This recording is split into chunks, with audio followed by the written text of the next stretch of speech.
Hey guys, so today's video is more of a commentary video, an analysis, if you will, of a certain podcast that I still am.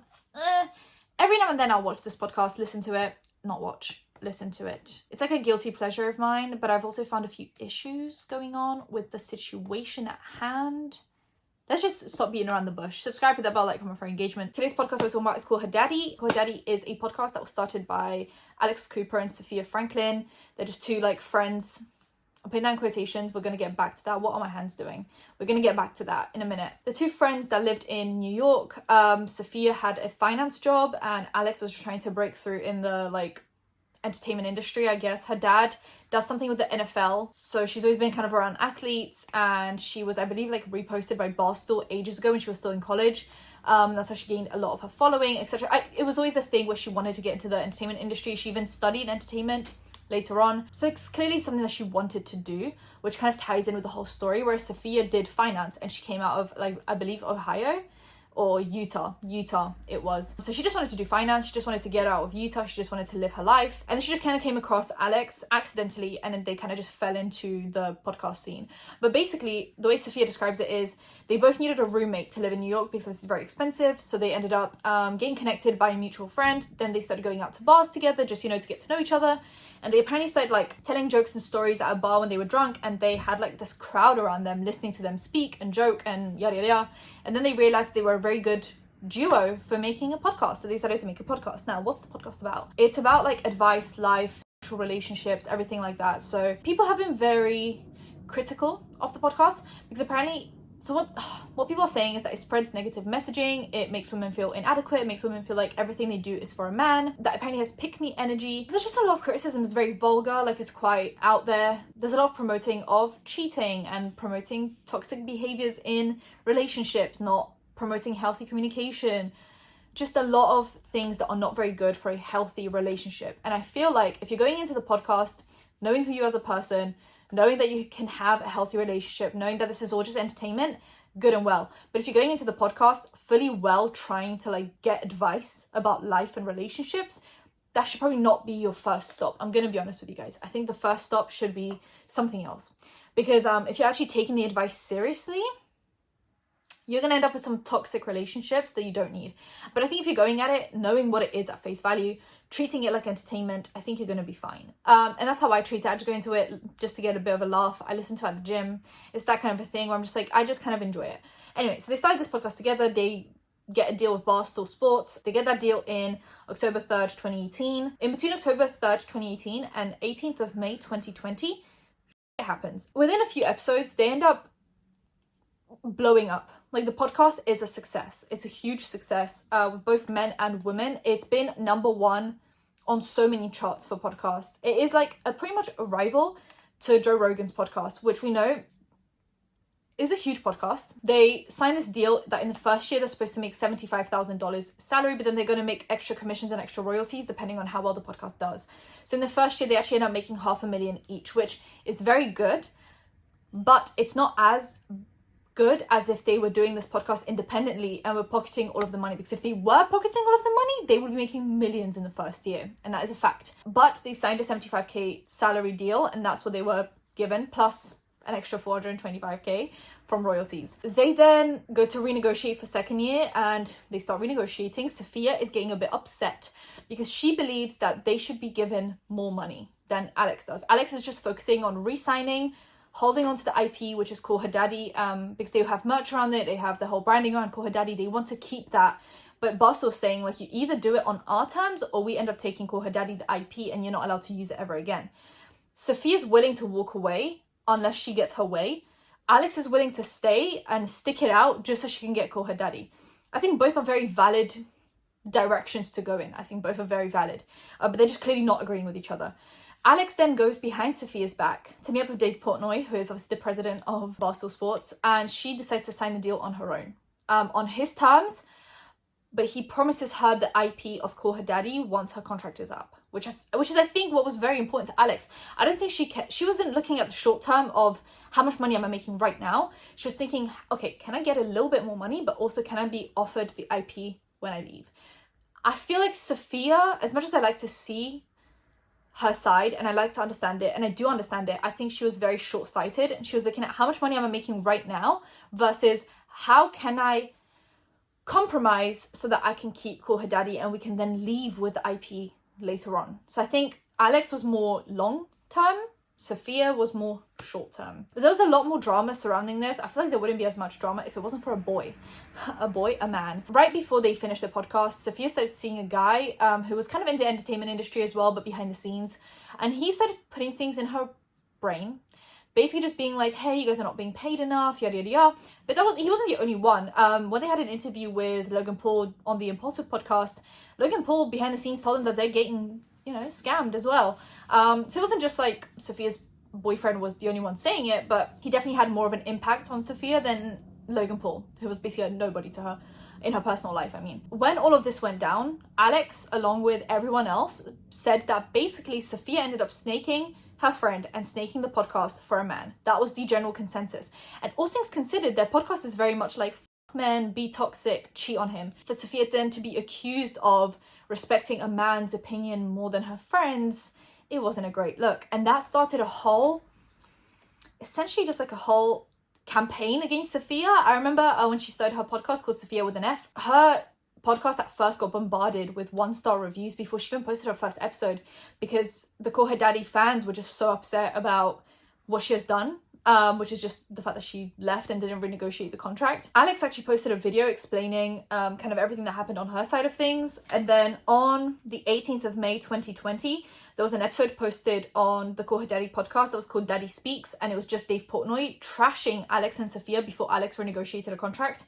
And then 27th of May 2020, there was a podcast episode called The Funeral, where Alex talks about being a single father and basically continuing the podcast on her own. Then we have a Dave Portnoy interview on the 3rd of June 2020, where Alex and Dave get together to film a podcast together, basically to like show that they're in this together.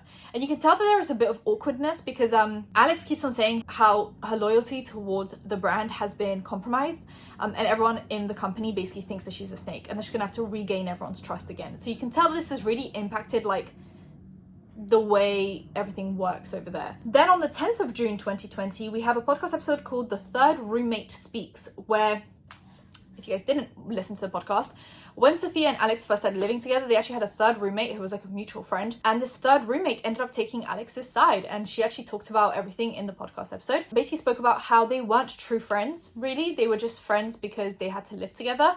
And that when they started filming the podcast, they made it sound like they had been besties forever, when in reality they had really only been friends for like maybe a month before they started the podcast. But it just goes to show how fake social media is and how you can really just cultivate like a brand that is fake.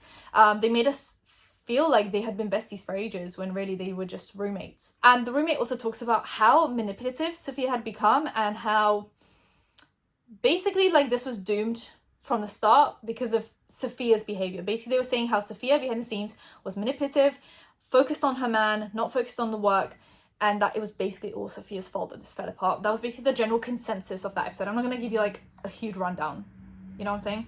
Anyway, Alex's YouTube video does bits, so it does wonderful numbers for her, and the tide definitely turns towards Alex, where everyone's supporting Alex and Call Her Daddy and Dave and Barstool Sports, and everyone is going against Sophia. So as much as she hasn't been, in the traditional sense of the word, cancelled, there was definitely a campaign against her. Quite definitely a campaign against her, a mob.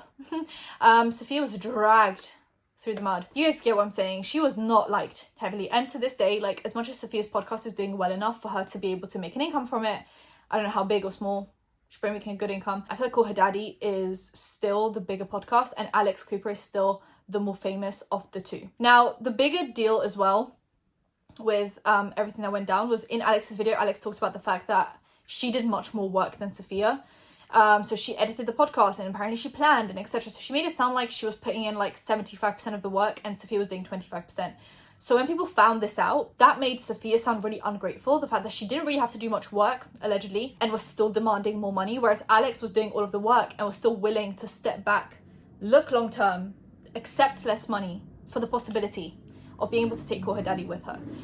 So it made Alex sound grateful for the brand, made Alex sound grateful for the IP, like she cared about the brand more than just the money, whereas it made Sophia sound like a brat a little bit. And I think that's why there was that mob against her. Does that make sense? Did they get lowballed by Barstool? 100%. All things considered, Sophia wasn't wrong. They were being lowballed. They were not being paid enough. I get and I understand that $500,000 is a lot of money. But when you know your podcast is making multi-millions, $500,000 seems like a bit of a scam, all things considered, when Barstool isn't doing a lot, you're doing all of the work, right? Like, you deserve to be paid adequately to what the podcast is making. And I know that now. We all know that, because literally 3 years later, Call Her Daddy gets sold for $60 million. So if you think about it, if Call Her Daddy is worth $60 million, but they're being paid $500,000 each, that means they're actually being paid $1 million together, which means $59 million would be going directly to Barstool's pocket. So if you think about it in that term, yeah, they were being lowballed. Like, definitely they could have been paid way more money. They could have been paid $10 million each, $20 million each, and Barstool would have still kept a lot of money if those were the numbers that they were pulling.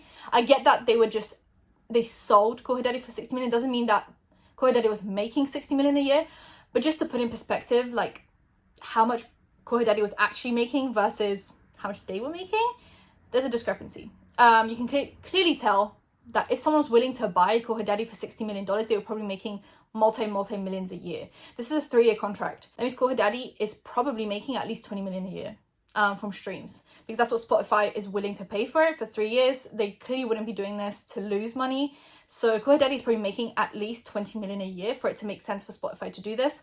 So if they were making $20 million a year, but Alex and Sophia are being paid $1 million together, the discrepancy in paychecks is there. They were being lowballed, but I feel like, once again, Alex was looking long-term, Sophia was looking short-term. Sophia has her own podcast, and she stayed quiet about the situation for a while, and so did Alex. Like, every now and then Alex would make some kind of a comment about this on her podcast. I've been listening to the episodes and just trying to catch up, just to see if I can catch anything here and there. And so far, Alex has actually spoken to an ex-girlfriend of Suitman, who's obviously Sophia's now ex-boyfriend. They're not together anymore. And apparently he's like crazy, or, you know, whatever it is. Apparently he's not like a great guy. So Alex has mentioned Sophia here and there. Sophia, I haven't listened to her podcast except for the first episode, and I just feel like the beef between them has died down. But recently, Sophia has been going on different interviews and talking about the situation and basically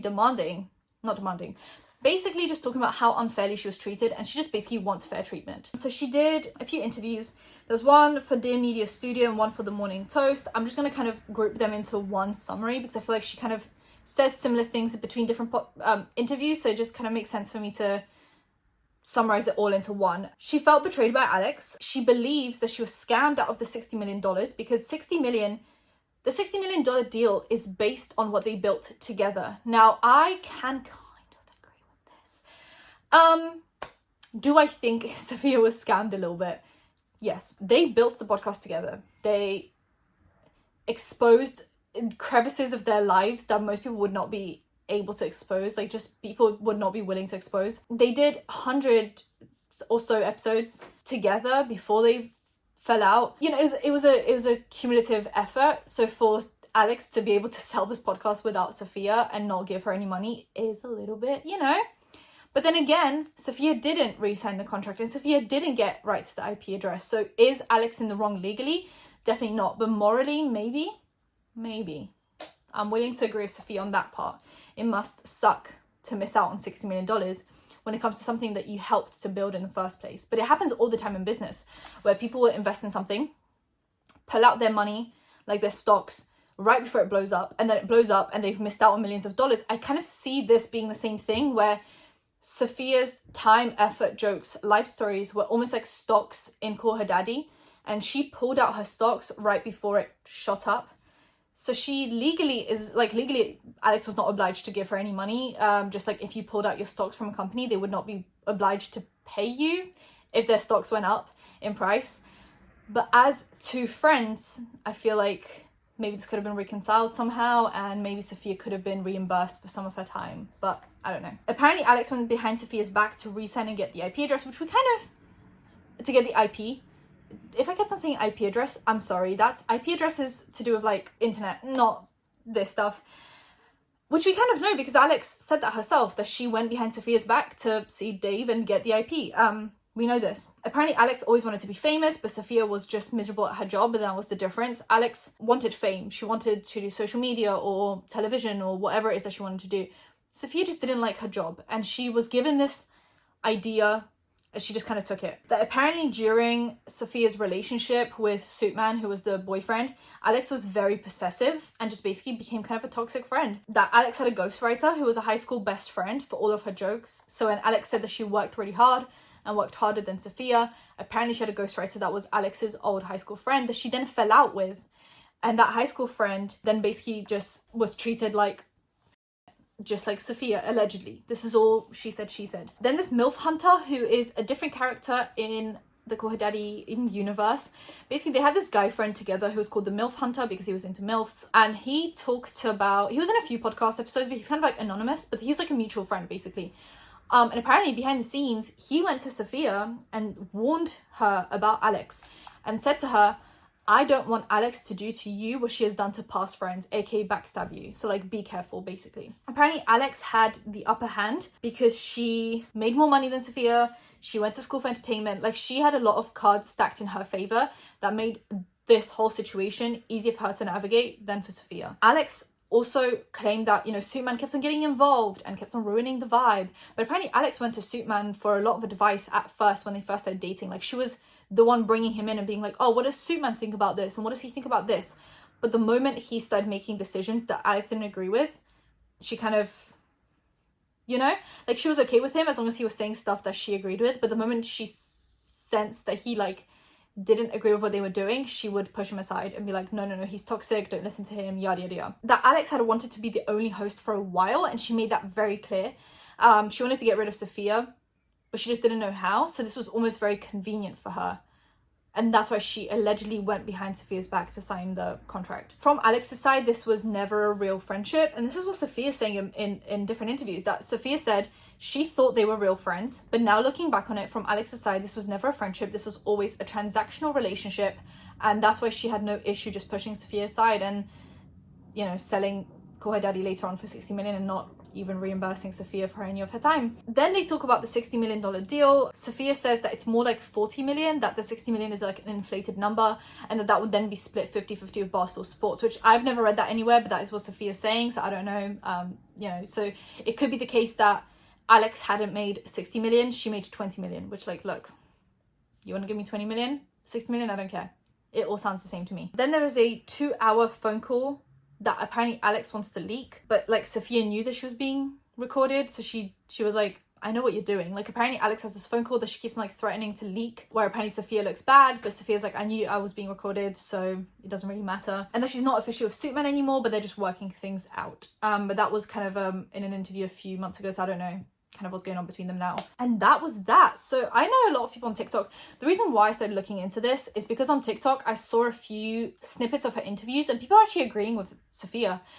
Because Sophia said that she doesn't understand why she was not bought into the $60 million deal, because Call Her Daddy was partially her idea, partially her time, it was partially her stories. So because the $60 million deal isn't just on the episodes that are from the beef onwards. So if you think about it, like, Spotify bought all of Call Her Daddy, and you can stream all of Call Her Daddy on Spotify. So why is it that only Alex is being paid for all of those episodes rather than Alex and Sophia? Like, basically what people are saying is Sophia should have been reimbursed for all the episodes until the breakup. So they should have like calculated 60 million divided by X amount of episodes, and like Alex should have split 50-50 until the beef. Some people disagree, some people agree. Legally, Alex isn't obliged to give Sophia the money because of contracts and signing, etc, etc. But people are saying if they were true friends, and if Alex was a true friend and a girl's girl, she would have given Sophia some of the money. Some people are disagreeing, but people are starting to sway, because like this happened at the beginning of the pandemic. This actually happened 2 years ago. Back then, I feel like people were very much on Alex's side, but now in hindsight, people are like, was that fair? You know, did Sophia deserve the backlash that she got? There was this one TikTok I saw, I'm going to play for you guys, where Sophia basically talks about, like, why was I cancelled? I didn't say anything racist. I didn't say anything homophobic. I didn't do anything problematic. I just stood up for myself, and I just wanted to get paid more for my work. I was canceled for what?